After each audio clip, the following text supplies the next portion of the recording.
Assalamualaikum warahmatullahi wabarakatuh. Kembali lagi di channel saya Generasi Petani Milenial.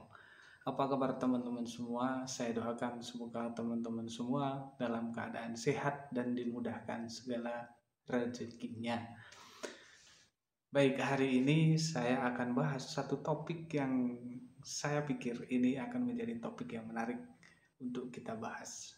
Tidak lain adalah kita akan bahas tentang pertanian lagi, teman-teman.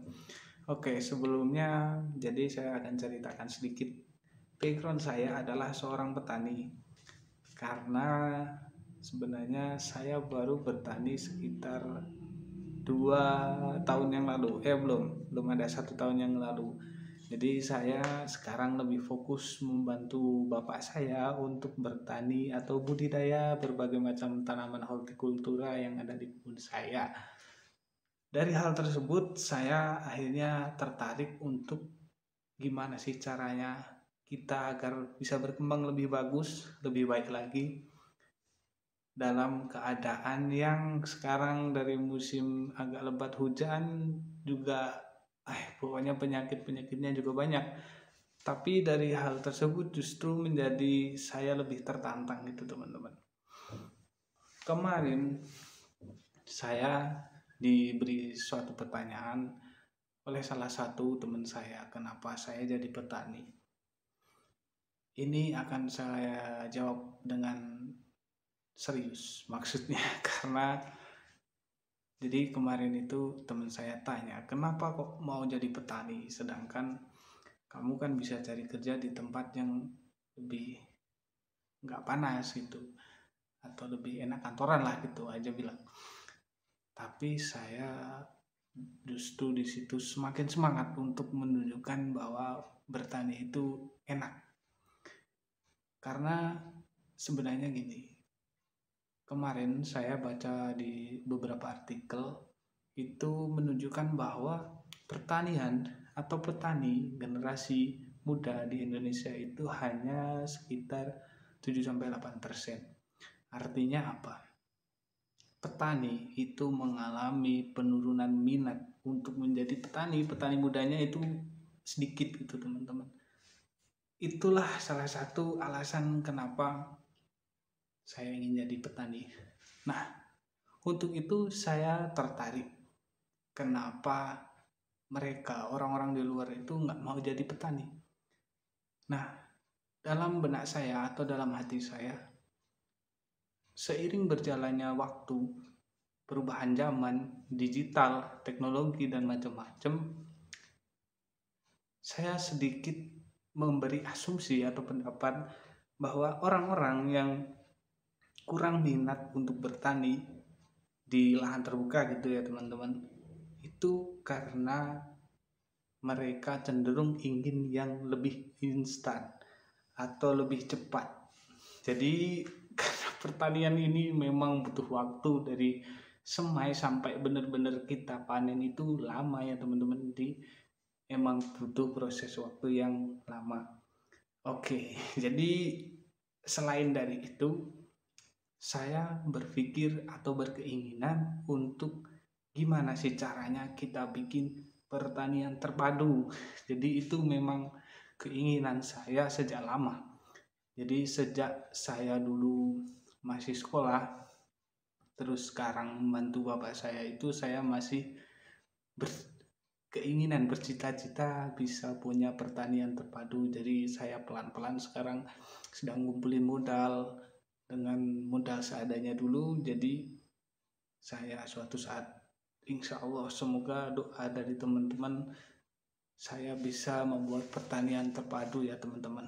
Oke, kita beralih dulu ke prospek ya. Jadi sebenarnya prospeknya bagus karena apa?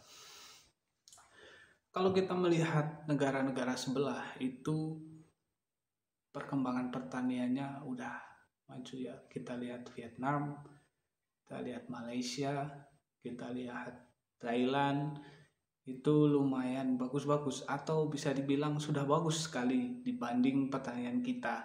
Apalagi kita sekarang mengalami masalah di mana penurunan minat petani itu tinggi. Jadi beberapa tahun ke depan itu petani kita akan terjadi penurunan, teman-teman. Nah, kalau terjadi penurunan, itu kira-kira kebutuhan pangan kita akan dipenuhi oleh impor semua apa gimana?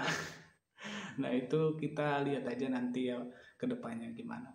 Nah, saya di sini sebenarnya niat utama saya membuat video ini adalah ayo kita sebagai generasi muda, generasi milenial, kita bisa untuk membuat sebuah pertanian yang lebih modern. Jadi kita bisa mewujudkan kebutuhan pangan yang bagus untuk negara kita. Minimal kita hidup untuk menghidupi orang lain gitu kan maksudnya. Ya kita nanam, panen, dan kita jual lah istilahnya ya gitu. Untuk itu mari kita sebagai generasi muda, generasi milenial, kita bisa menjadi tulang punggung untuk kebutuhan pertanian kita, kebutuhan pangan kita. Minimal kita bisa untuk menghidupi di sekitar kita dulu. Jadi saya harap untuk teman-teman yang nonton video ini yang masih bertani membantu bapaknya, saya sampaikan pokoknya semangat teman-teman. Nggak ada yang nggak mungkin, semuanya bisa terjadi walaupun kita nggak pernah merencanakan. Jadi kita harus tetap optimis. Kunci satu seorang petani itu adalah semangat, kerja keras, itu kuncinya. Karena seiring berjalannya waktu, saya yakin usaha yang keras itu akan menghasilkan sesuatu yang tidak pernah kita duga-duga. Nah, itu. Jadi kita harus tetap semangat pokoknya gitu. Untuk teman-teman yang baru menyaksikan video ini, saya ucapkan terima kasih. Jadi saya mohon bantuannya untuk subscribe channel ini bagi yang belum, dan juga share video ini. Oke teman-teman, hari ini mungkin cukup untuk video ini. Kita melihatlah sedikit, kita ulas sedikit, kira-kira pertanian Indonesia 2040 itu seperti apa. Nah, mungkin teman-teman bisa komen pendapat teman-teman semuanya tentang pertanian di Indonesia ke depannya itu seperti apa jika terjadi penurunan minat untuk bertani. Salam petani milenial. Assalamualaikum warahmatullahi wabarakatuh.